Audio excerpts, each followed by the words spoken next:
news from ESPN. The anchor Sage Steele is off the air for a week at that network. 14-year veteran.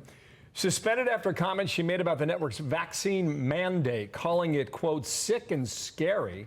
Now, the move also comes following comments that she made questioning why former President Barack Obama identifies as black. Clay Travis, founder of OutKick.com. Clay, you wrote a book practically about ESPN called Republicans Wear Sneakers Too, based on an old Michael Jordan quote. Steele is off the air for a week. This is part of what she said during this podcast with a former NFL quarterback. Watch. I respect everyone's decision. I really do. Yeah. But to mandate it is sick. And it's scary to me in many ways. But I have a job that I love, and frankly, a job that I need. So that's what Jay Cutler's podcast, former NFL quarterback. What do you think about the action the network took, and maybe even what she had to say?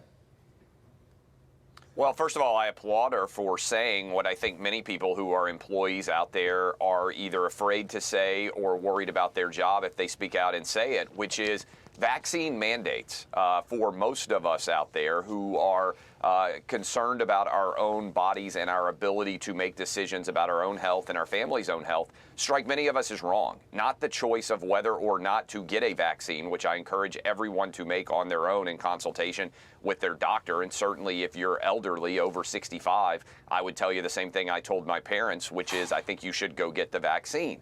But if you are talking about young, healthy people like Sage Steele and being required to get the vaccine in order to keep her job, she's in a position where she has the ability to speak out and share her opinion. I think it's crazy that she would get suspended for a week for saying this. And let's also keep in mind, guys, she got COVID.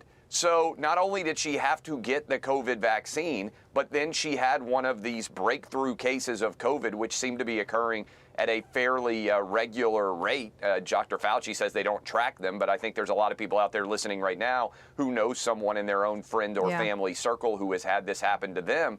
And look, the reality is Jamel Hill, when she was working at ESPN, called Donald Trump a white supremacist, and nothing happened to her. ESPN didn't do anything. Now Sage Steele is getting suspended for stepping out and saying she doesn't think the company should have a vaccine mandate. I think that's absolute madness. She put out a statement via ESPN, which I assume the PR people really looked at. She says, I know my recent comments created controversy for the company, and I apologize. We are in the midst of an extremely challenging time that impacts all of us, and it's more critical than ever that we communicate constructively and thoughtfully. So what do you think happens at the end of the week's suspension?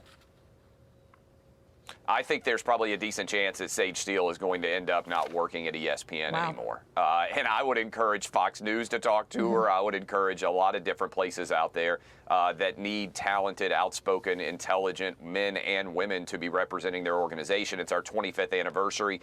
We need to continue to stock our bench with as much talent as we can possibly get. And if ESPN thinks Sage Steele is in the wrong for speaking out about her opinion on mandatory vaccines, I think there are a lot of media companies that would welcome her with open arms over being as outspoken and honest as she is. She had a deadline to get the vaccine. She got it. I think it was September, end of September.